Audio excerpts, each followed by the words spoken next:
A ver, una pregunta que flota mucho en el aire últimamente. ¿Hay una conexión real entre el interés que generan las teorías de la conspiración en Internet y los delitos de odio que vemos en el mundo físico? Claro. O sea, ¿puede lo que buscamos en Google llegar a predecir la violencia en nuestras calles? Es una pregunta potente. Pues para el análisis de hoy tenemos sobre la mesa un estudio académico recién salido del horno que usa inteligencia artificial para responder justo a eso. Uf. Han analizado una cantidad brutal de datos del estado de Michigan entre 2015 y 2019 buscando patrones. Y para entender de dónde vienen algunas de estas ideas que, vamos, no son para nada nuevas, vamos a viajar un poco en el tiempo. Ajá. Nos sumergiremos en las raíces de uno de los textos de conspiración más tóxicos y, bueno, más persistentes de la historia. Los protocolos de los sabios de Sion. Es que es alucinante ver cómo un fraude de hace más de un siglo sigue coleando. Totalmente. Pues esa es la misión. Vamos a desgranar qué encontró exactamente este estudio, intentar entender por qué solo algunas teorías muy concretas parecen estar vinculadas a la violencia. Y cómo esas viejas falsificaciones siguen resonando hoy. Exacto. Vale, pues vamos a ello. El punto de partida del estudio de Aziani, Lo Giudice y Shadman Yazdi es, la verdad, muy directo. Sí, van al grano. Querían dejar de lado las anécdotas, los titulares, para comprobar con datos, de forma empírica, si la demanda online de estas teorías Si el interés que generan se corresponde de verdad con un aumento de los delitos de odio en el mundo real. y la forma en que lo hicieron es muy, muy inteligente. Aquí es donde se pone fascinante, en la metodología. A ver. Cruzaron dos mundos de datos que normalmente no se tocan, ambos de Michigan, durante 5 años. Vale. Por un lado, los informes semanales de delitos de odio que recopila el FBI. Por otro, las tendencias de búsqueda en Google de 36 teorías de la conspiración distintas. Un montón. Muchísimas. Y todas de carácter racial o político. Y claro, para encontrar una aguja en ese pajar de datos, no usaron una simple hoja de cálculo. No. Echaron mano de la artillería pesada. Una red neuronal. Exacto. Una red neuronal de un tipo concreto, una 1DCNN, que básicamente es un sistema de inteligencia artificial especializado en encontrar patrones en secuencias, a lo largo del tiempo. Vale. Piensa en ello como si fuera un meteorólogo que intenta predecir cuándo va a llover. Me gusta la analogía. Al principio, solo usa datos históricos de temperatura y presión. Sus predicciones son, bueno, aceptables. Entiendo, tiene una base para empezar. Eso es. Pero entonces decide añadir una nueva variable, la dirección y la velocidad del viento. Y de repente sus predicciones de lluvia mejoran una barbaridad. Ah, claro. Eso le dice que el viento es un factor predictivo clave. Pues los investigadores hicieron lo mismo. Entiendo. Primero entrenaron a la IA solo con el historial de delitos de odio para que estableciera una predicción base. Y luego le fueron añadiendo el viento. Las búsquedas de cada una de las 36 teorías, una por una. A ver si alguna de ellas hacía que el pronóstico del tiempo de los delitos de odio fuera más preciso. Justo. La lógica es esa.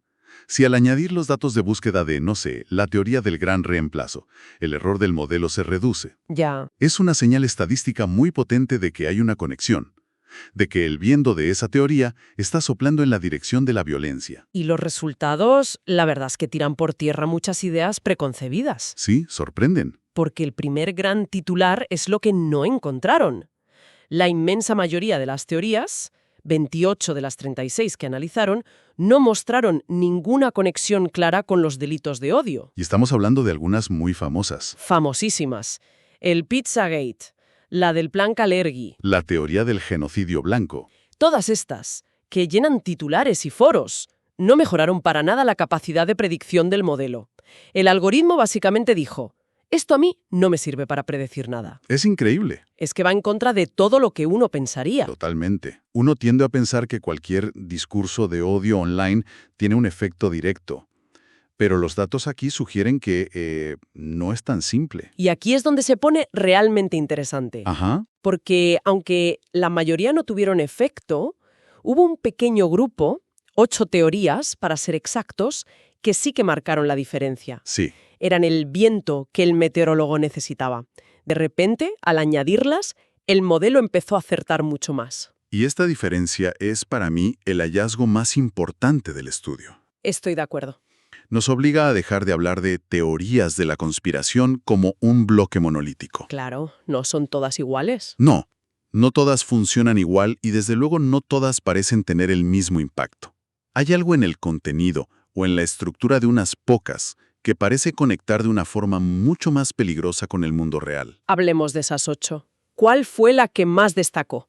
La que, por así decirlo, soplaba con más fuerza. Sin duda, la teoría del gran reemplazo. ¡Uf! Esta idea de que existe un plan secreto de las élites para reemplazar a la población blanca con inmigrantes no blancos. Vale. Al añadir los datos de búsqueda de esta teoría, el modelo mejoró su precisión de forma espectacular.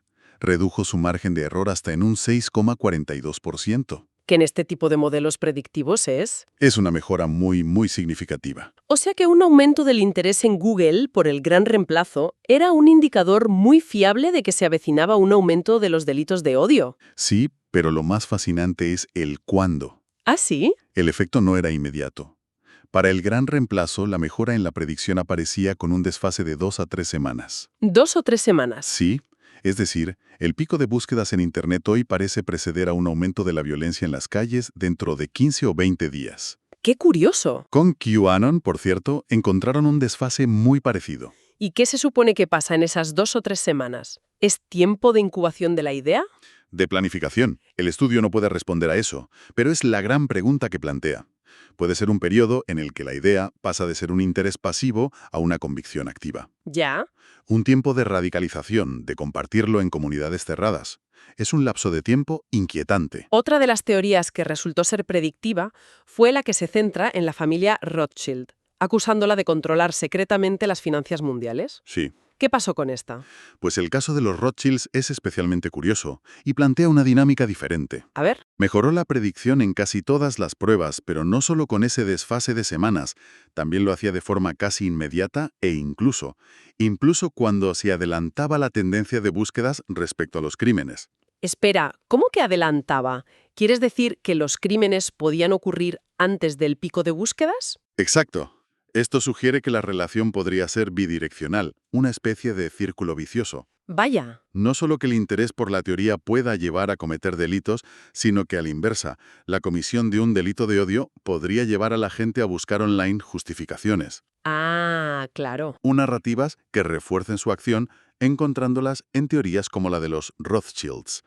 Es como buscar la confirmación ideológica de un acto ya cometido o que se está gestando. Es decir, que las teorías con un componente racial o antisemita muy explícito, como estas dos, parecen ser las que tienen el vínculo más sólido y complejo con la violencia real. El contenido importa, y mucho. No es lo mismo una teoría abstracta sobre el gobierno que una que te dice, este grupo específico de personas con este nombre y este origen es el responsable de tus problemas y tiene un plan para destruirte. Es un señalamiento directo. Exacto. El estudio apunta que esa especificidad, ese señalamiento directo de un otro, es lo que parece activar la correlación con la violencia. Me parece increíble que una teoría tan concreta, centrada en una sola familia, los Rothschilds, tenga este poder predictivo.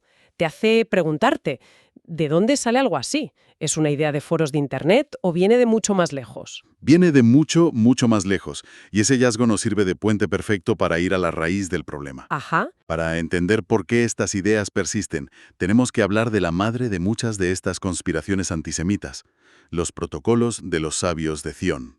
Vale, el nombre suena a película de misterio, pero ¿qué es exactamente? Es un texto que se publicó por primera vez en la Rusia zarista, en 1903, y su propósito era muy cínico y muy claro, dar una justificación ideológica a los pogromos, Los pogromos. que eran ataques violentos y masivos, organizados o tolerados por el Estado, contra la población judía. Necesitaban un pretexto, una prueba de que los judíos eran una amenaza, y se la inventaron. Se la inventaron, porque es una falsificación, ¿no? No son actas reales de ninguna reunión secreta. Es una falsificación de principio a fin, un fraude. Pero para que funcionara tenía que ser convincente. Claro. El texto finge ser la transcripción de una reunión secreta de líderes judíos, los sabios de Sion, donde detallan su plan maestro para dominar el mundo. Vaya plan. Un plan que supuestamente incluía controlar toda la prensa, todo el sistema financiero, provocar guerras a su antojo y destruir la moral cristiana. Era el manual del villano perfecto. ¿Y la gente se lo tragó? Pero, ¿cómo sabemos con total certeza que es falso? Porque se les pilló con las manos en la masa. Así de claro. Sí, sí. Ya en 1921, un periodista del diario The Times de Londres hizo un trabajo de investigación increíble y demostró, sin lugar a dudas, que era un plagio torpe. Un plagio. Resulta que los creadores de los protocolos habían copiado párrafos enteros, a veces palabra por palabra, de una sátira política francesa de 1864. ¿Una sátira? Sí, una obra de teatro o algo así. Llamado Diálogo en el infierno entre Maquiavelo y Montesquieu, de un autor llamado Maurice Joly. Ya. Y lo irónico es que ese libro original no tenía absolutamente nada que ver con los judíos. Era una crítica feroz al emperador Napoleón III y sus ansias de poder totalitario. O sea que fue un simple copiar y pegar. Descarado. Hay ejemplos que son casi cómicos si no fuera por las consecuencias. A ver. En el libro francés, el personaje que representa al tirano dice, como el dios Vishnu, mi prensa tendrá 100 brazos. En los protocolos se lee, nuestros periódicos, como el dios indio Vishnu, tendrán cientos de manos. Es la misma frase. Es prácticamente la misma frase. No se molestaron ni en disimularlo. Otro ejemplo, la idea de crear inmensos monopolios financieros de los que dependerán todas las fortunas. La frase es casi un calco en ambas obras. Qué fuerte. Lo único que hicieron los falsificadores rusos fue tomar el plan de dominación mundial que Joly atribuía a un tirano político y cambiar al sujeto. Borraron Napoleón III y escribieron encima los judíos. Un corta y pega. Un corte y pega que cambió la historia. Y a pesar de que se demostró que era un fraude en 1921, su impacto fue devastador. Totalmente. Se convirtió en un bestseller del odio. En Estados Unidos, un personaje tan influyente como Henry Ford, el magnate de los coches, lo usó para publicar una serie de artículos antisemitas. Ya. Pero donde se convirtió en un pilar fundamental fue en la Alemania nazi. Lo adoptaron como parte de su ideología oficial. Lo convirtieron en lectura obligatoria en las escuelas. El propio Hitler lo cita en Mi lucha como prueba de la conspiración judía. Increíble. Y su ministro de propaganda, Joseph Goebbels, dijo una frase terrorífica. Los protocolos son tan actuales hoy como el día en que se publicaron. El historiador Norman Cohn lo resumió de la forma más cruda y precisa posible. Fue una autorización para el genocidio. Vale, volvamos entonces al estudio de Michigan. ¿Qué significa todo esto? ¿Cómo es posible que narrativas basadas en un fraude tan burdo de hace más de un siglo sigan teniendo poder predictivo en la era de la inteligencia artificial? ¿Por qué resuenan todavía? Exacto.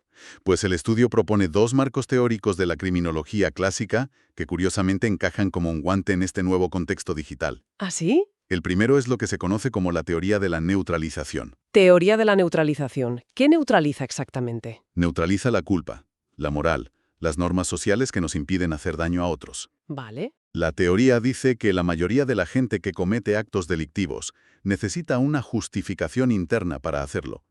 Y las teorías de la conspiración son una herramienta de neutralización perfecta. Es como darse un permiso moral para actuar. Precisamente, si consigues convencer a alguien de que un grupo de personas, por ejemplo los inmigrantes, no son individuos buscando una vida mejor, sino que son los soldados de un ejército de reemplazo, en una guerra existencial contra tu gente, Claro. la violencia contra ellos cambia de significado.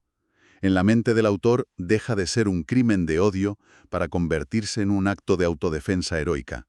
Se neutraliza la norma moral de no harás daño a otros. Entendido.